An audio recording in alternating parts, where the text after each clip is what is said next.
Eric, ich klebe an deinen Lippen, aber kann ich noch ganz schnell was sagen, bevor wir in deine Erlebnisse eintauchen? Danke. Wir wollen natürlich das Beste aus Erics Unglück machen. Achten Sie deshalb auf das bereits angekündigte Past Perfect. Wir bilden es aus had und dem bereits bekannten Past Participle. Und so sieht das mit einem Beispiel aus. Driven ist das Past Participle von to drive. Das Past Perfect ist dann also I had driven, we had driven und so weiter. Ich stelle Ihnen auch gleich mal das Past Perfect Continuous vor. Das sieht dann nämlich so aus. Had plus been plus, das kennen wir ja schon von all den anderen Continuous-Formen, die ing-Form des Verbs. I had been driving. Und jetzt schauen wir uns die Anwendungen der Perfekt-Formen an. Eric ist also von seinem Ausflug nach Harvard zurück und klagt Onkel Mike sein Schicksal.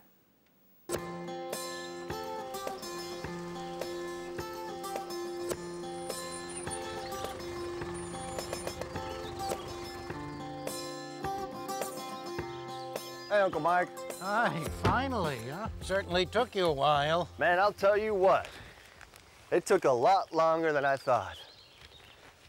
It's not easy getting around in Boston. I thought I had it all right. I'd walked down Somerset Street for 1 block when I took a left on Cambridge Street. I had been walking down Cambridge Street for exactly 10 minutes, just like the guy had told me to do, when I took another left on Embankment Road. Why didn't you have a GPS with you? GPS. I like maps. I like paper. Call me old-fashioned, but I like maps.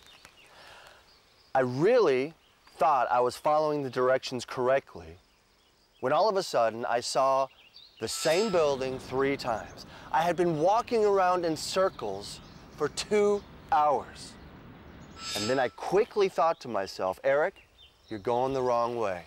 Turn around. And you thought you had to turn around quickly. No, I thought quickly.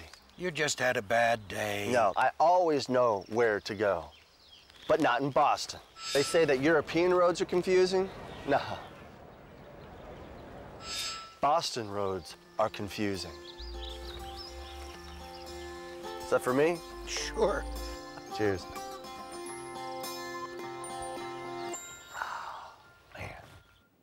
Good old Uncle Mike. Der weiß einfach, wie er unseren Eric trösten kann.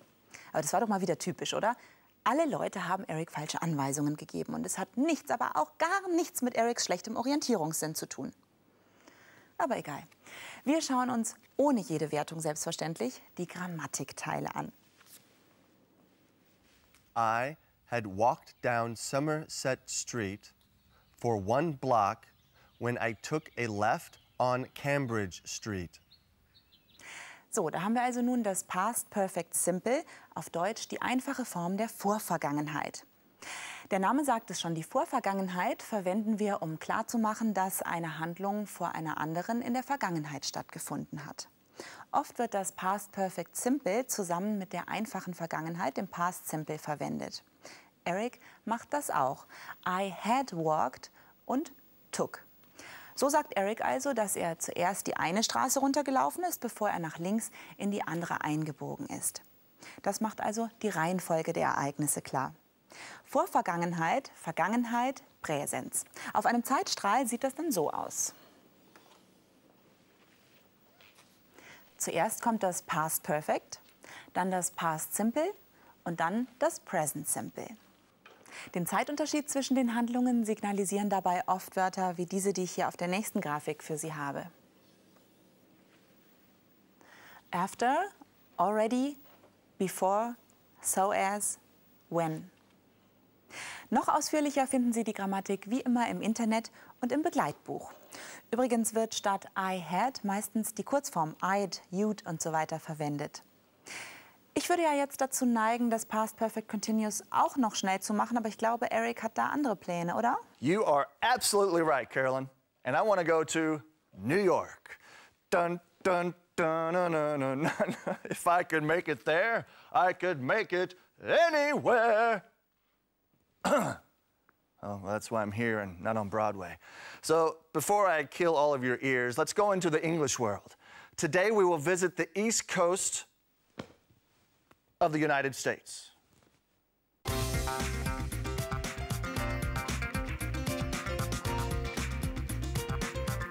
The United States of America extend over an area of almost 10 million square kilometers. More than 300 million people live here. New York's Statue of Liberty, a landmark standing for freedom and unlimited opportunity. Together with Ellis Island, it is a UNESCO World Heritage Site. It was here, on Ellis Island, where the former Immigration Authority office was, that many immigrants first stepped on American soil. With more than 8 million inhabitants, New York is the biggest city in the USA. Whether shopping or sightseeing in Manhattan, countless numbers of tourists pour into the city that never sleeps. The center of power lies in Washington, D.C. The White House is where the seat of government resides. In January 2009, Barack Obama was inaugurated as the first Afro-American president in the history of the USA. The Democrats' historic victory brought the United States hope of profound political change. The system of government in the USA is a presidential democracy with a federal constitution. The system of checks and balances stipulates a strict separation of powers, but it is ensured that no branch would reign supreme. Here in the Capitol is where the Congress holds session. It is composed of the Senate and the House of Representatives. On the American flag, the Stars and Stripes, the stars symbolize the 50 states. Every year on the 4th of July, patriotic parades mark the American national holiday. This day commemorates the signing of the Declaration of Independence in 1776. It is celebrated as the birthday of the United States as a free and independent nation.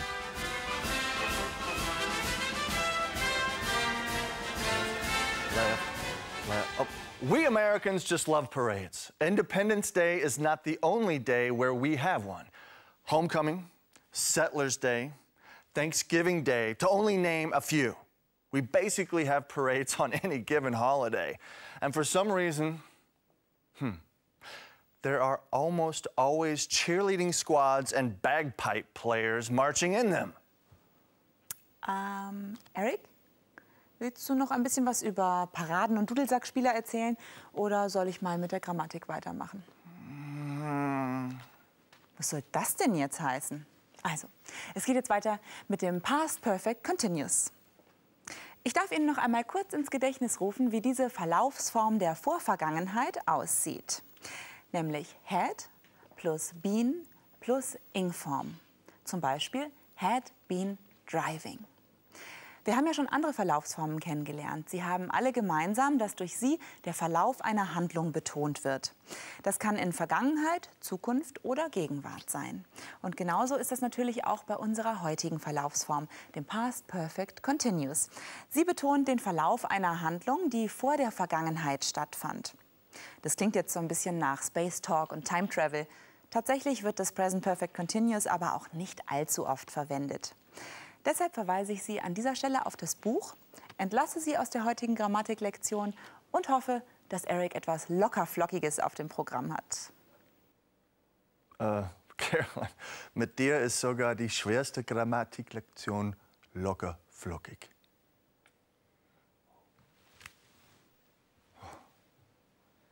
Okay, but I do have some lighter topics for you. Let me just finish my text, then I'll be right with you. Actually, I have a better idea. Why don't we visit the Bavarian in Boston, and in the meantime, I can finish my text.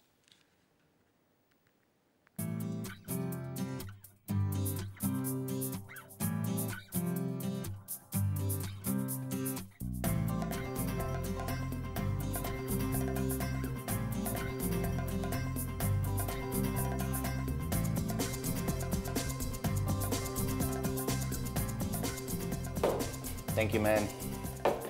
Did you send a text message to her? She's supposed to be here by now. Why should I send her a message about her taxes? I'm not an accountant. No. Text message on your phone? Not about being taxed. Text heißt Text.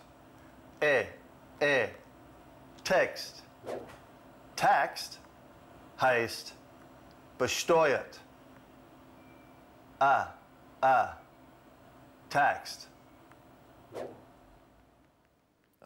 Okay, there we go. Hey, we just gotta finish a text. Jeez. What are we gonna do now, Carolyn? Ich glaube, wir sind für heute fertig, Eric. Ich fände es allerdings gar nicht schlecht, wenn wir uns noch mal eine Zusammenfassung anschauen, was wir alles heute so im Programm hatten. Das war nämlich eine ganze Menge, oder? You are absolutely right. And this is why at the end of the show, we always take a ride into the language zone. You're talking in a different language, hoping everyone understands you. Beyond the language, there is another dimension, a dimension of articulation, a dimension of self-confidence, a dimension of knowledge. You are moving in a land of both listening and comprehension. You are now entering the language zone. In 2005, Frank McCourt wrote his memoirs, Teacher Man, which describes his teaching experiences in New York high schools and colleges. The portion you listened to was Frank's first day as a teacher, and he nearly gets fired for eating a student's sandwich. And on the second day, he nearly gets fired for joking that in Ireland, people go out with sheep after a student asks them if Irish people date. I won't tell you any more about the book. You'll have to finish it yourself. Uncle Mike shows courageous Eric the way to Harvard. Unfortunately, our American friend had problems communicating with his folk and ended up most of the day trying to get to the city center. Throughout his daring stint, past perfect continuous, and future perfect were used. For example, future perfect. By noon, I will have reached Harvard. Past perfect, I had walked down Somerset Street. Eric's journey was unsuccessful, but the grammar points were prize-winning. We started to get acquainted with the United States with a visit to the power centers on the East Coast, New York City and Washington, D.C. We should thank our friend the cowboy for explaining the differences between gravy and sauce, which is not an easy feat. In the segment, Say It Again, Sam, we learned various words one uses in the educational system. Just remember one thing. In America, never ask for a rubber when you want an eraser. You'd be surprised what you get. Last but not least, our Bavarian in Boston did it again. And this time, we go to learn the differences between text and text.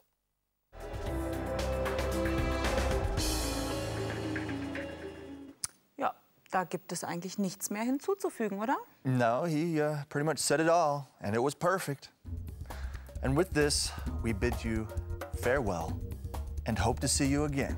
See you soon, good luck, and Auf Wiedersehen.